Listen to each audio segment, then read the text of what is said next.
안녕하세요. 저는 대전에 사는 34살 여성입니다. 살다 보면 참 다양한 사람들을 만나게 되죠.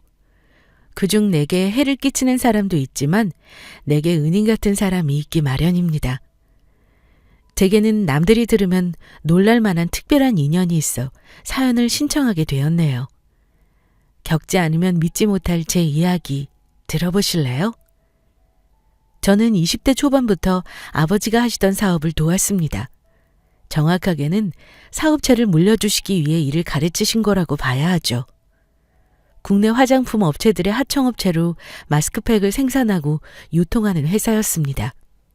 제가 20대 후반에 본격적으로 경영을 물려받고 자체 마스크팩 브랜드를 만들고 홍보, 판매하면서 3년 만에 매출 1,000억을 달성하기도 했어요. 아버지 세대와 달리 다양한 판매 유통망을 모색한 결과였죠. 해외 시장에서 한국 화장품이 인기를 끌면서 수요가 늘어났고 홈쇼핑 및 자체 인터넷 쇼핑몰에서 판매를 했거든요.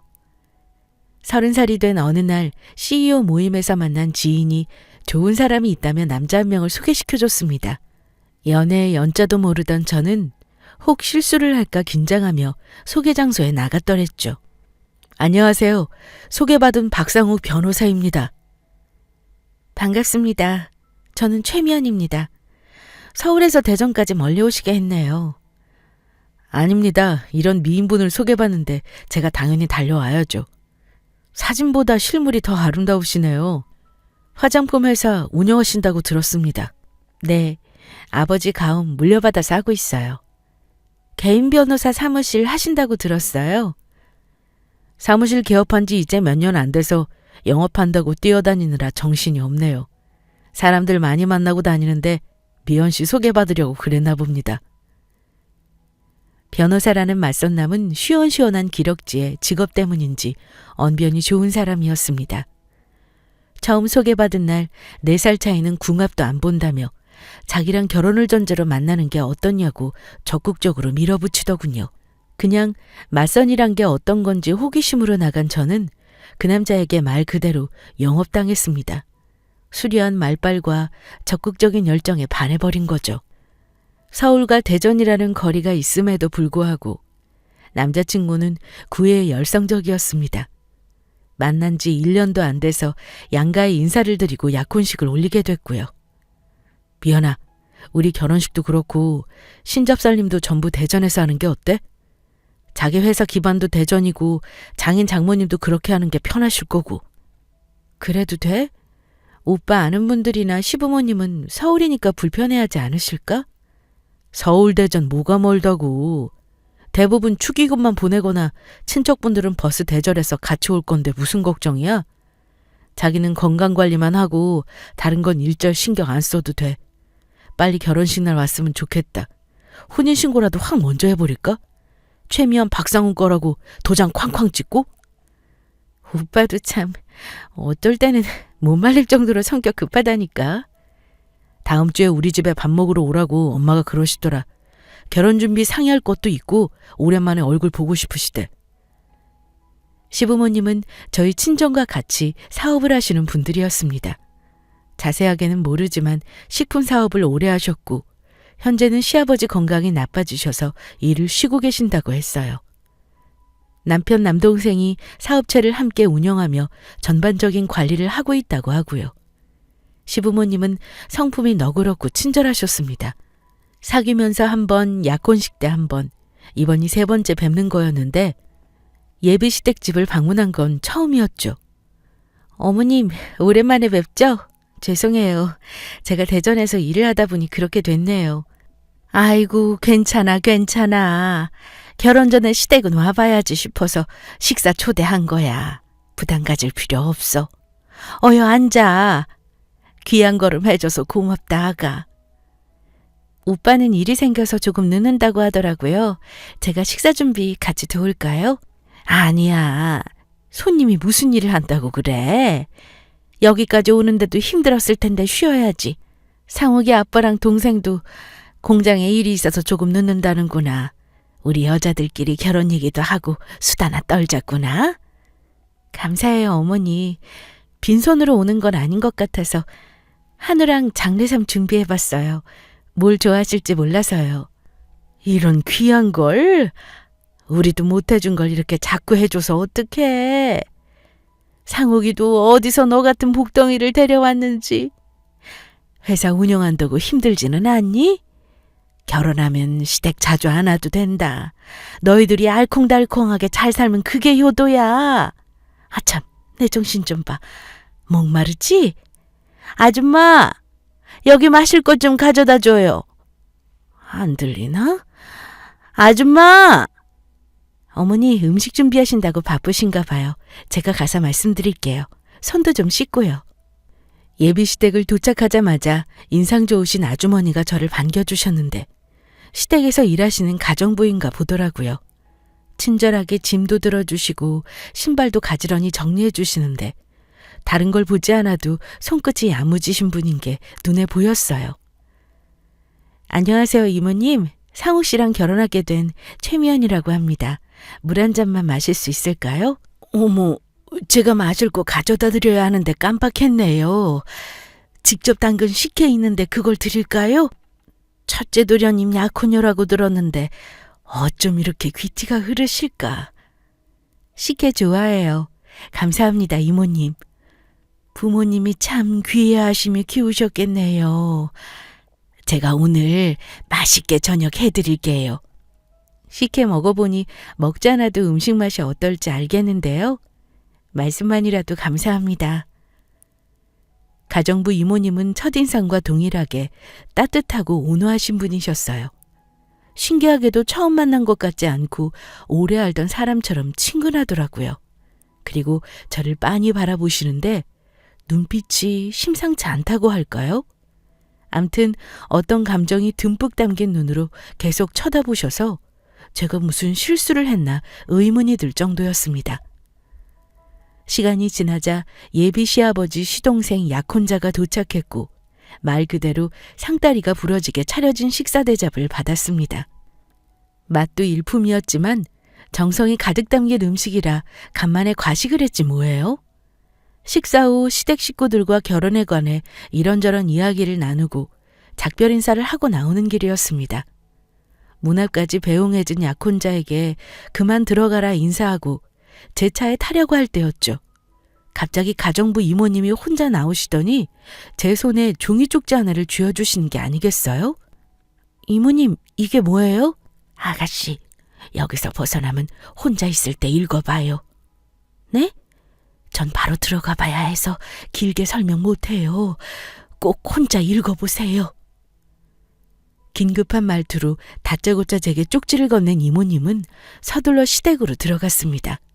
운전을 하고 대전으로 가는 내내 가정부 이모님에 대한 의문이나 궁금점이 머릿속에 한가득이었어요. 혼자 생활하고 있는 오피스텔에 도착해서 주머니에 넣어둔 쪽지를 펼쳤는데 내용을 읽자마자 아연실색할 수밖에 없었고요. 쪽지에는 박상욱은 유부남입니다. 부인과 딸이 있어요 라는 글이 적혀 있었습니다. 가정부 이모님이 거짓을 말하거나 일부러 그럴 리는 없다고 생각이 들어서 한참 동안 내용을 곱씹었더랬죠. 가정부가 저를 빤히 바라보던 그 눈빛, 어떤 감정이 실려있다는 생각이 들었는데 떠올려 보면 연인 혹은 측은함과 같은 염려가 담긴 것 같기도 했습니다. 다음 날 지체할 수 없어서 아는 분을 통해 긴밀하게 흥신소를 소개받았습니다. 전직 형사라고 자신을 소개한 흥신소 대표에게 예비 신랑의 신상과 주변 인물들, 특히 부인과 딸이 있는지 상세하게 알아봐달라고 의뢰했습니다. 한 달 후 흥신소를 통해 예비 신랑에 대한 정보를 확인하고 다리에 힘이 풀릴 정도였어요. 어떤 여자아이를 안고 있는 약혼자의 모습, 그 옆에 있는 어려 보이는 여자의 사진을 보며 배신감을 떠나 충격에 할 말을 잃었습니다. 최 대표님이 말씀하신 대로 박상욱은 딸이랑 동거녀가 있더군요. 혼인신고만 안 했지 사실혼 관계입니다. 동거녀는 박상욱이 다니던 로펌에서 일하던 사무보조였고 대학생일 때 박상욱과 만나서 임신까지 한 걸로 보입니다. 아이는 이제 3살인데 동거녀 부모 밑으로 출생신고가 되어 있고요. 확실히 둘의 관계가 사실혼 관계예요? 그저 아는 사이가 아니라요? 박상욱이라는 남자가 아주 주도면밀해서 주변에 철저히 비밀로 하고 있는 것 같지만 일주일에 한두 번은 그 집을 방문하고 동거녀 아이와 외출을 하는 정황과 3년 전 로펌을 그만둔 이유도 비서와의 스캔들이었다는 걸 로펌 대표를 통해 확인했습니다. 그런데도 비밀로 하고 저와 결혼을 하려고 했다는 말이죠? 말 그대로 법적으로 깨끗하게 미혼인 상태니까요. 문제가 하나 더 발견됐는데 이 자료 보시겠습니까? 자료에는 박상욱이 왜 저와 결혼하려고 했는지 이유가 나와 있었습니다. 조사하다 보니 시댁까지 알아보게 됐는데 말 그대로 사업은 망하기 일보 직전이었고 시댁집부터 재산 전부가 경매에 붙여졌거나 압류를 당한 상태였어요. 어쩐지 시댁 식구들을 처음 만났을 때부터 저희 회사나 사업에 관한 질문을 그렇게 많이 하더니 처음에는 시댁도 사업을 하는 사람들이라 관심이 많나 보다 했는데 알고 보니 제 재력을 보고 어떻게든 빈대를 붙이고 한탕하려는 속셈이었나 봅니다. 심지어 약혼자가 운영하는 변호사 사무실도 재정적으로 어려움을 겪고 있었고요. 흥신소에서 알려준 주소로 동거녀를 찾아갔습니다. 끝내더라도 제 눈으로 직접 확인하고 싶더라고요. 현관벨을 누르고 제 얼굴을 마주한 여자는 이상하게도 덤덤한 얼굴이었습니다. 별로 놀라지도 않네요, 안지영 씨. 들어오세요. 저도 만나보고 싶었던 참이에요. 내 존재를 알고 있었어요? 네, 박상욱이라는 남자 생각보다 뻔뻔하거든요. 다른 여자 만나고 있으면 저한테 말하는 편이에요. 거짓말하기 싫다고요.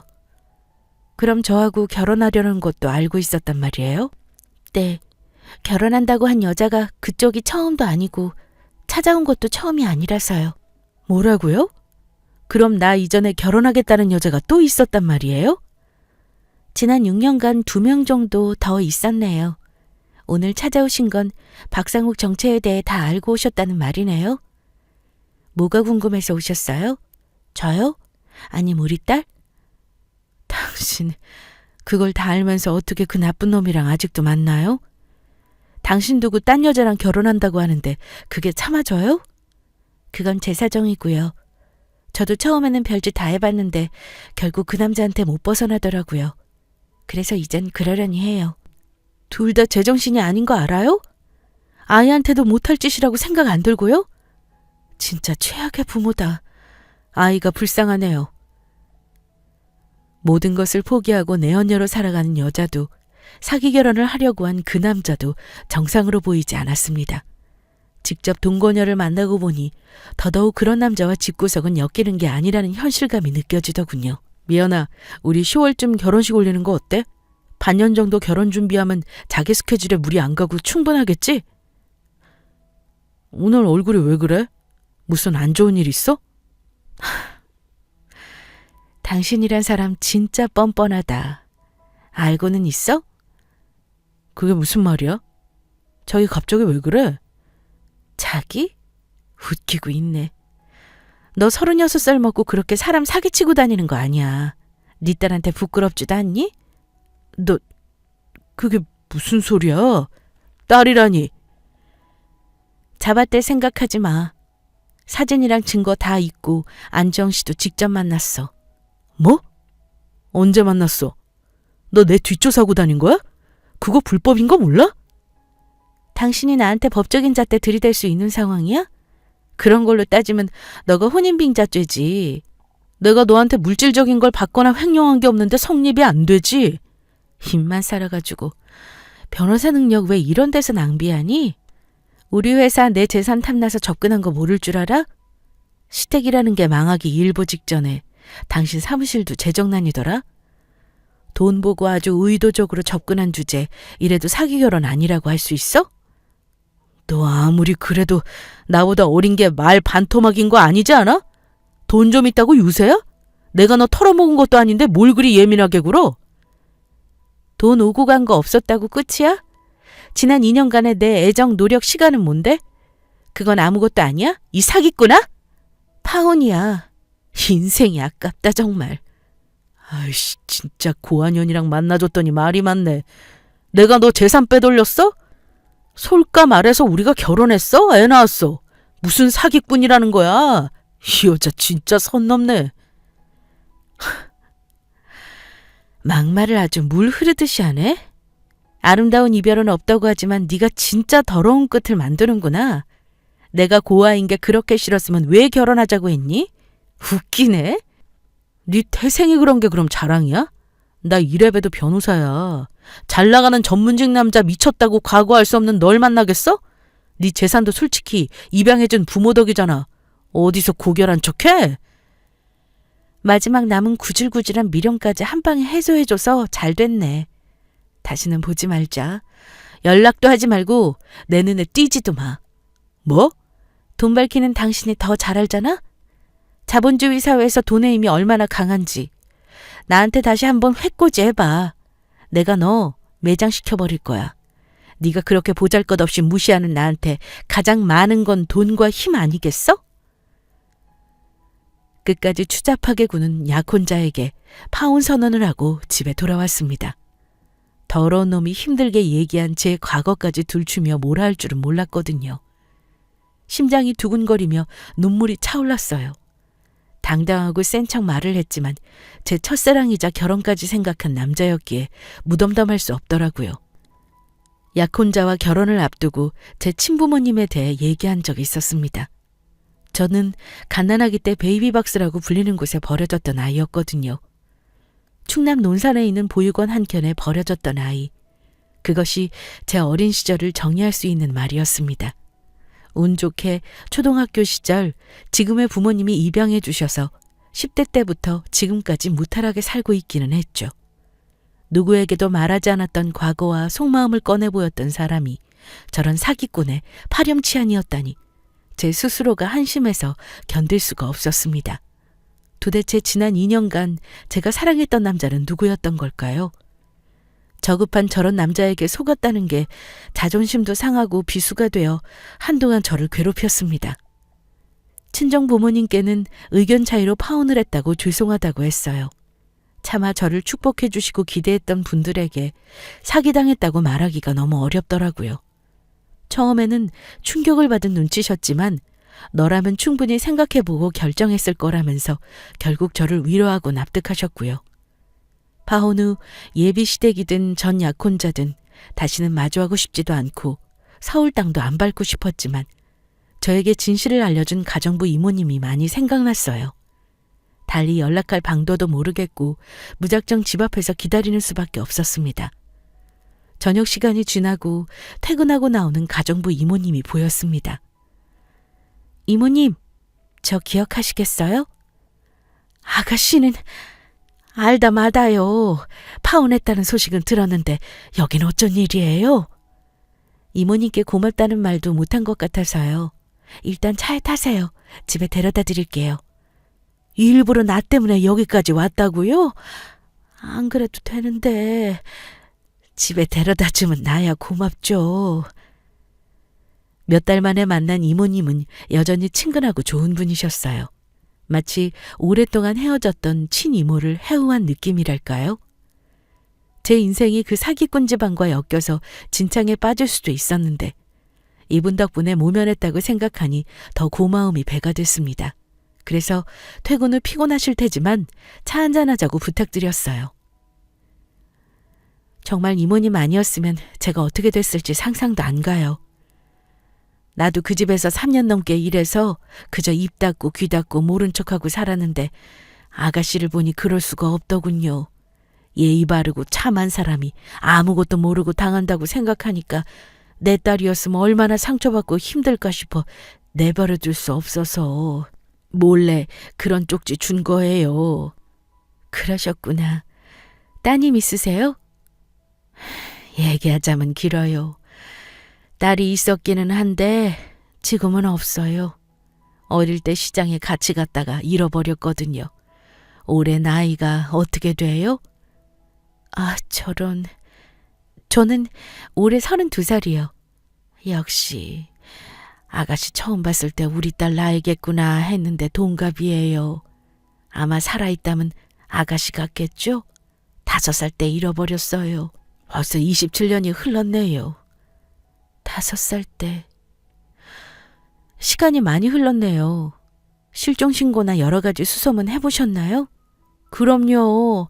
아직도 연락 기다리고 있어요. 애 아버지는 그 충격으로 일찍 세상 떠났고, 저도 아이 잃어버린 곳에서 벗어날 수 없어서 대전에 계속 있다가 몇 년 전에 이 집 소개받고 서울에 일하러 왔어요. 대전이요? 거기서 아이를 잃어버리셨어요? 네, 대전 아가씨라 해서 그쪽이 더 애틋하고 마음이 쓰였죠. 다른 건 안 바래요. 제가 죽기 전에 딸의 생사만이라도 확인하고 싶네요. 이모님의 말을 들으니 처음 만나 감정을 담아 빤히 바라보던 눈빛이 이해가 갔습니다.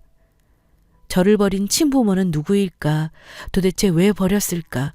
온갖 상상과 원망을 하던 제 어린 시절이 떠오르면서 저와 반대로 아이를 잃어버리고 평생을 그리움으로 사는 이모님을 보니 마음이 아팠습니다. 제 친부모는 과연 나를 찾아는 봤을까 하는 생각도 들고요. 제 인생을 구해준 은인이라며 제 도움이 필요한 일이 있으면 언제든지 연락하라고 말씀드리고 연락처를 교환했습니다. 처음에는 마다하던 이모님도 따님을 찾는데 도움을 드릴 수도 있지 않냐고 제가 거주하는 곳이 대전이니 더더욱 그렇다 하니 받아들이시더라고요.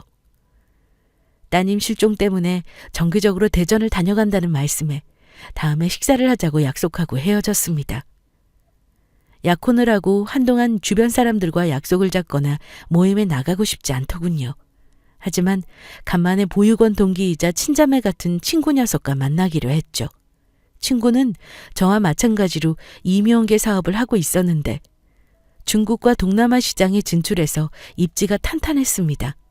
미용사 출신으로 헤어 제품을 만들어 저보다 먼저 자리를 잡은 친구는 저희 회사가 해외 진출을 할 때 실질적인 자문도 많이 해주고 활로를 개척할 때 누구보다 많이 도와준 은인이기도 했죠.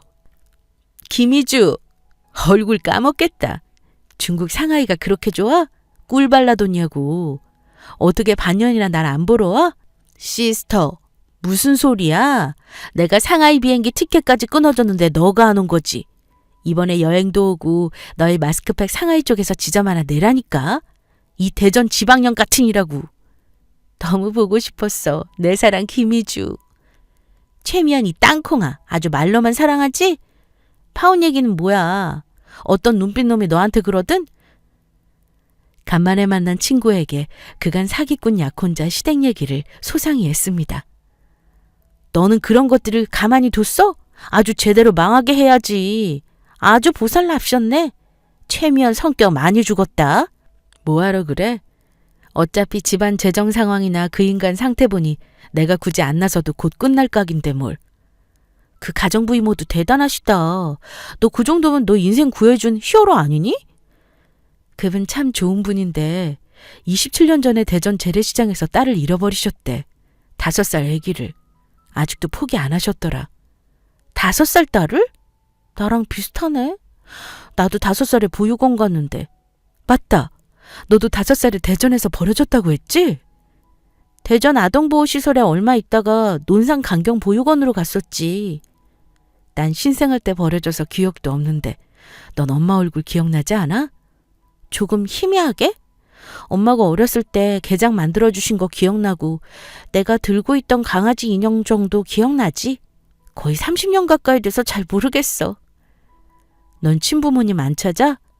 나 갓난아기 때 버려진 게 확실하니까 엄도 안 난다고 해도 넌 5살 때니까 부모가 널 잃어버린 걸 수도 있잖아.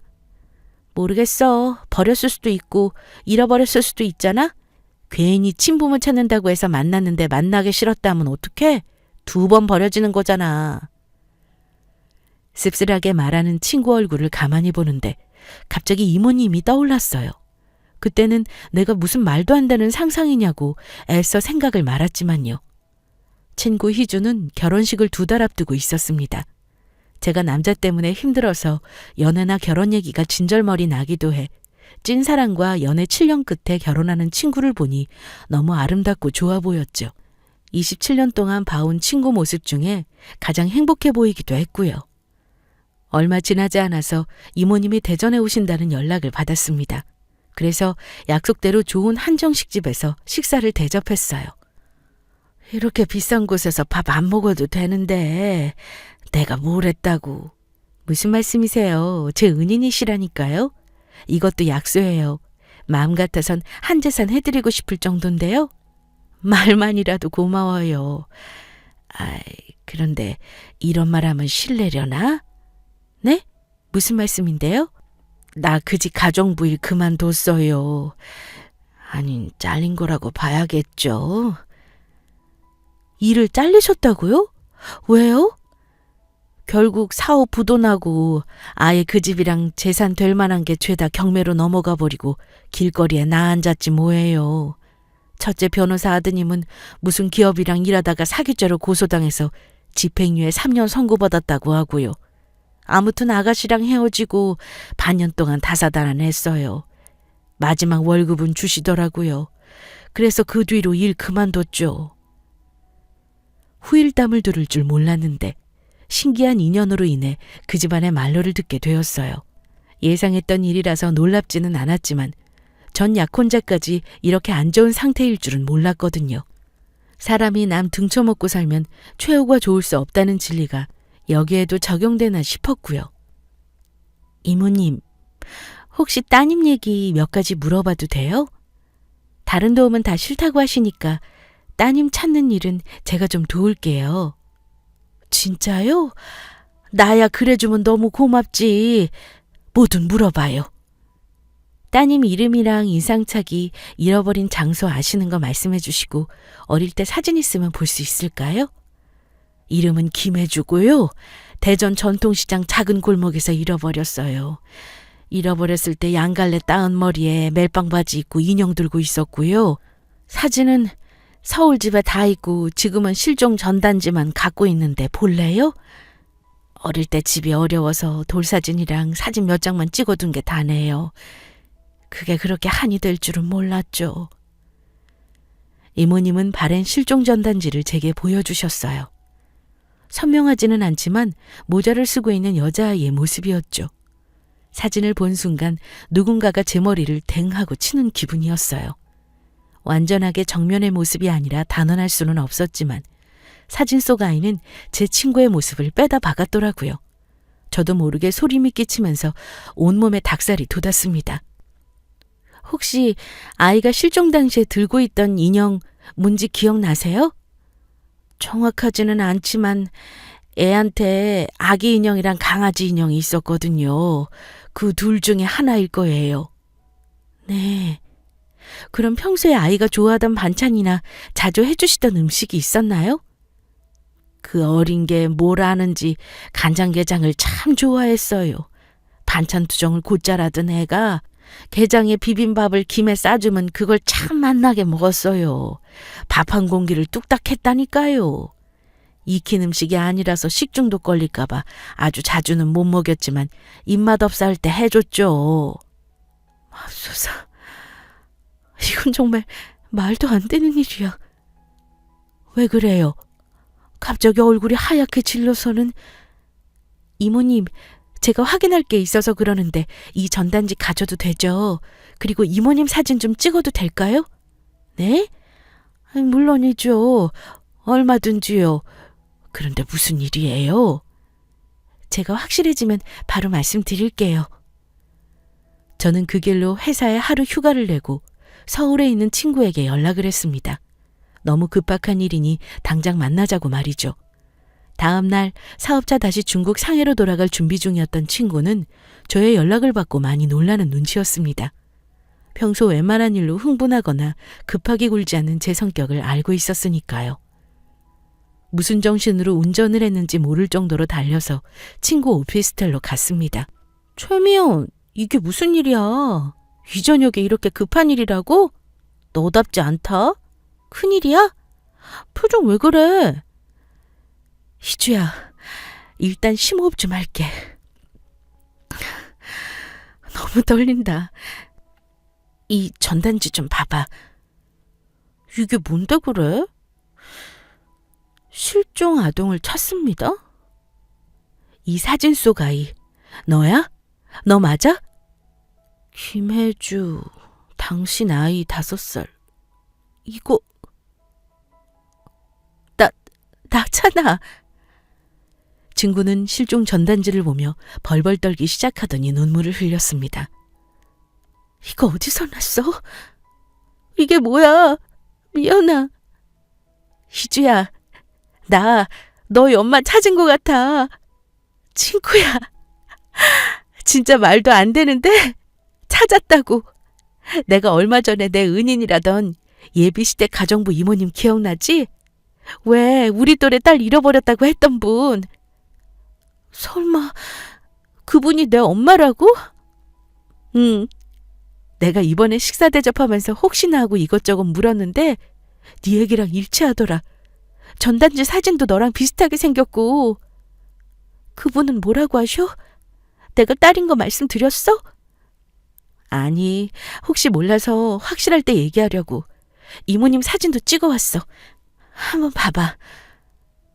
친구는 믿기지 않은 눈으로 눈물을 그렁그렁한 채 이모님의 사진을 한참이나 바라보더군요. 그러더니 이윽고 휴대폰을 안고 오열하기 시작했습니다. 엄마를 애타게 부르주는 친구를 껴안고 얼마나 울었는지 모릅니다. 내가 이모님 연락처 드릴 테니까 네가 직접 연락하는 건 어때? 사실 딸인 네가 직접 연락하고 밝히고 싶어 할 수도 있겠다 싶어서 불어 이모님에게 딸을 찾은 것 같다고 설레발치지 않았어. 너가 원하는 대로 해. 얼마나 원하던 순간이니? 고마워, 미연아. 내가 지금 정신이 없어서 어떻게 해야 할지 모르겠지만 진정 좀 하고 생각해 볼게. 배려해줘서 너무 고마워, 친구야. 친구는 자신이 바로 연락하면 엄마가 너무 놀라실 것 같다고 제게 이모님과 상의해서 만날 장소와 시간을 잡아달라고 했습니다. 재회를 앞두고 엄마도 자신처럼 마음의 준비가 필요하지 않겠냐고요. 저는 기꺼이 그러겠다고 했습니다. 이틀 뒤 주말, 서울에 있는 이모님 집에서 두 모녀의 해오가 이루어졌습니다. 저도 함께 그 자리에 와주면 좋겠다고 해서 같이 갔고요. 제가 먼저 이모님 집에 도착해서 상다리가 휘게 음식을 준비하는 이모님을 도왔습니다. 거의 28년 만에 만나는 친딸에게 따뜻한 밥을 먹이고 싶다고 준비하셨다 하더라고요. 소녀같이 들뜨고 긴장하는 이모님을 보니 저도 같이 떨렸습니다. 저도 친구 녀석을 기다리는 몇십 분이 1년같이 느껴졌는데 이모님은 오죽하셨을까요? 친구가 현관문을 열고 들어오는 순간 모녀가 서로 얼굴을 보고 주저앉아 우는데 무슨 말이 더 필요했을까요? 그 긴 세월을 서로 찾아 헤매고 그리워했는데 말이죠. 겨우 감정을 추스르고 밥상에 앉아 식사를 했습니다. 제 이름이 김혜주였는지 몰랐어요. 여태 김희주를 알았거든요. 아마 발음이 비슷해서 그런 걸 거야. 한글도 제대로 다 몰랐는데 뭘. 대전시장에서 잃어버려서 대전에만 돌아다니셨구나.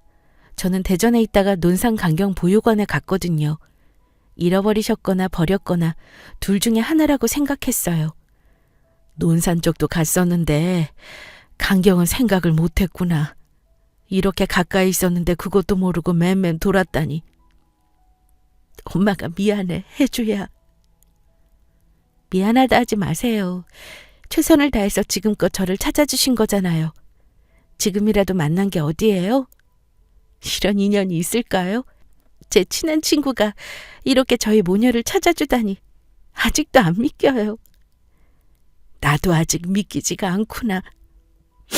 미연이야, 너무 고마워서 내가 말로 다 못하겠어.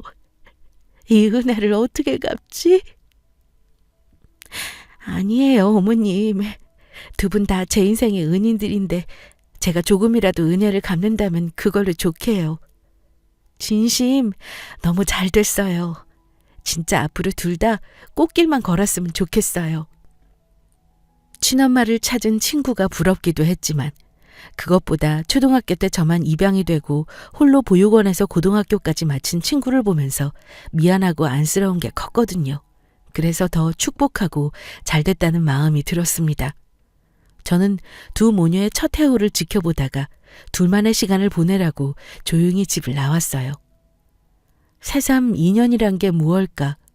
진실된 마음은 하늘이 감복하는 걸까 하는 의문도 들었죠. 인연이란 삶의 한 모퉁이에서 어떻게 만날지 모른다는 생각이 들기도 했고요. 2달 뒤 친구의 결혼식이 있었습니다. 신부 대기실에서 꽃다운 모습으로 앉아있는 모습을 보니 얼마나 사랑스럽던지요. 장담하건대 그 순간은 세상 어떤 여자보다 가장 아름다운 신부였을 겁니다. 미연아, 너무 고마워. 너한테 어떻게 더 이 마음을 표현해야 할지 모르겠어. 너 그 고맙다는 소리 한 번만 더 하면 100만 번 채우겠다. 그만해. 그래도 진심 그런 걸 어떡해. 희주야, 나 사실 예비시댁이랑 사기꾼 약혼자놈 때문에 왜 내가 이렇게 상처받고 말도 안 되는 일을 겪나 했었거든? 그런데 이런 좋은 인연 이어주려고 내가 진흙탕 밟았나 싶어. 미연아, 나 여태 너한테 항상 미안했어. 우리 보육원 같이 있을 때 너가 먼저 입양되고 다시 파양돼서 보육원 돌아왔을 때 네가 울고 고통스러워하던 거 아직도 생각나. 내가 평생 네 옆에서 가족 해준다고 약속하고 나만 입양됐을 때 너 마지막 인사 기억나? 이제 8살 된 너가 날 보면서 웃어주더라. 나는 아직도 그 웃는 얼굴이 잊을 수가 없어. 나이가 들수록 더 생각나. 네가 어떤 심정이었을지 마음이 절절해서. 평생 옆에 있어준다고 약속했는데 못 지켜서 미안했어. 그걸 아직도 기억해? 내가 웃었어? 난 그냥 네가 행복했으면 했거든. 나는 비록 취소됐지만 너라도 가족의 따뜻함을 느꼈으면 했어. 어렸지만 우리도 알 거 다 알고 있었고. 미안해 하지 마.